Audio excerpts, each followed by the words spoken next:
Hey guys, all right, so a couple things. We have got another snowstorm coming through, so there's still a ton of snow, a ton of light reflecting and all that. It's looking very beautiful, but it may mess up the lighting for this video. And number two, there is a cat that is crying her brains out. There's nothing wrong with her. She has food, water, she is loved, but you may hear some scratching at the door, some crying and meowing. I don't know what her problem is, but she's making a nuisance of herself today. So getting all that out of the way, what are we gonna do today? Well, I'm not going to bore you with another remarkably boring product.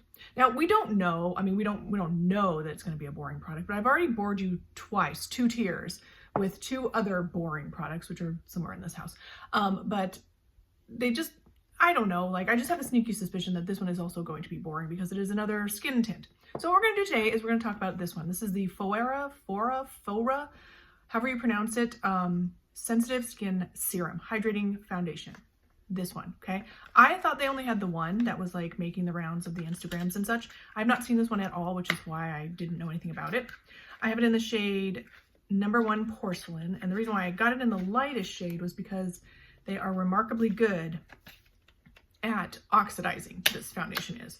Now, you guys let me know, any one of you that know any of this sort of information, is the problem that it's a knockoff dupe or just a fake product? I mean, they do that sometimes. I've purchased makeup products in the past that were a fake product. It wasn't the correct brand. So you let me know if that tends to happen, and I might have just gotten a fake one. I don't know. I read this on Amazon. I don't remember if it was from the actual Phoera store. I just saw it on Amazon, and so here we are. Okay, so it just says moisturizes, nourishing, no makeup look, medium coverage, normal to dry skin, naturally radiant and non-comedogenic. So let's get to it. It's got a bunch of good skincare ingredients and all that. Okay, I've been pumping this for 20 minutes. No, that's a lie. That's an exaggeration. And it's really, collapsing the tube, but nothing's coming out. Oh, I think I got it. There we go. Okay, the shade actually looks good. It's on the peachier side. Looks like it might be oxidizing. We'll see. Oh, it feels very creamy, but not a little bit thicker than maybe your average moisturizer. So let me get my hair on my face. And it's been half a minute or so for having this pumped out of my hand. So I'm going to do a immediate swatch test. A little bit, it's gotten a little bit more orangey, but not much. It looks like it is darkening though, so that's something to be aware of. And before you ask, yes, I have the hair tool that I use to get my hair this big and crazy in the description. So if you're interested in that or have any questions, I always get questions, so you can take a look at that. Okay, so is this, it says it's a foundation. It doesn't say it's a serum.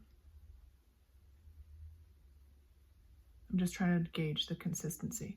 All right, I think maybe a brush. Yes, and as I feared, it is a tad silicone-y, that powdery silicone-y texture, which I don't like. It's not a lot of coverage. And there's no detectable fragrance.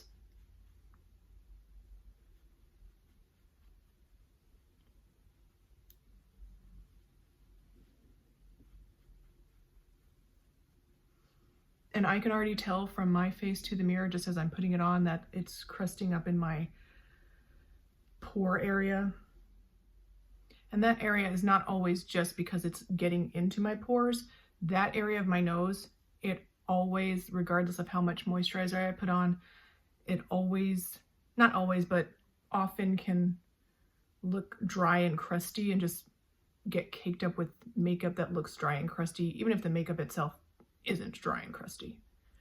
And not all products do that, so that's sort of my test area.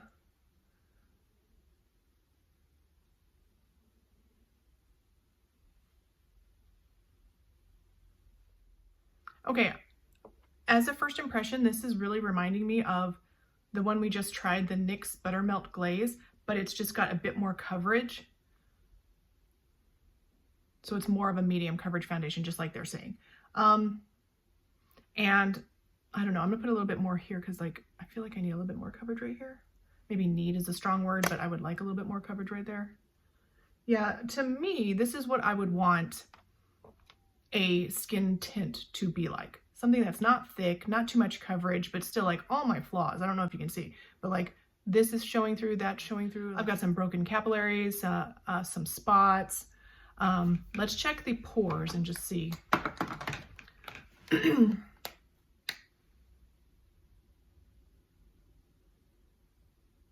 Okay, it's not collecting in the pores too much, but there is I don't know if you can see it, but like from my face to my mirror, it's looking like it's in every single pore, and I've got like a little bit of dry skin right there that it's sort of crusting up on. Now when I look up close in the mirror, in this mirror, it's not showing as much as I can see it from my face to that mirror. So I don't know, maybe it's a trick of the light, oh, who knows, but on the whole, I would say this is very nice looking. I think it looks very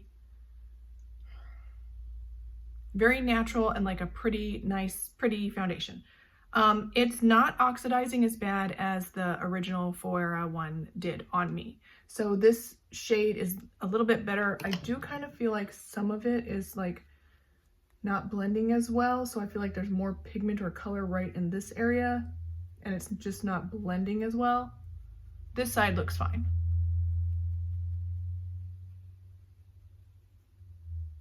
So yeah, I think what I'll do now is I'll just do the rest of my makeup and I'll come back and we'll talk about it.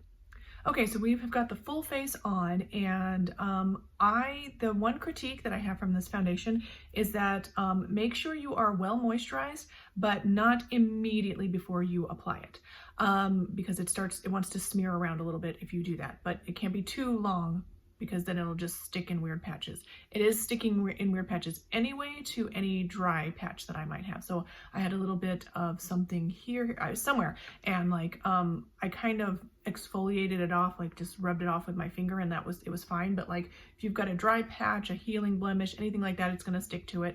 So that's something to be aware of. Otherwise, it looks really pretty, very natural. So if you're looking for something that's really just natural looking, but you want a bit more coverage than all these skin tints that are coming out, you might really like this. It was, again, a little slidey around-ish, and I scratched my nose right here like that while I was checking it, and it did want to like sort of scratch off. But it's not doing that now, and it's already been powdered and stuff, so I don't think that's like a deal breaker. It's just you got to let it set for a second, you know, powder it up, and then you should be fine. But if you have oily skin, I would not recommend this because it's very greasy feeling. Plus it's got a little bit of that silicone-y feel, which is sort of like powdery, and you'd think that'd be great for oily skin, but it just has a greasy feel. Just makes me feel like it's gonna break down throughout the day if you have oily skin. That's all I've got for you guys today. Don't forget to thumbs up, like, subscribe, ding that bell, and I'll see you in the next one.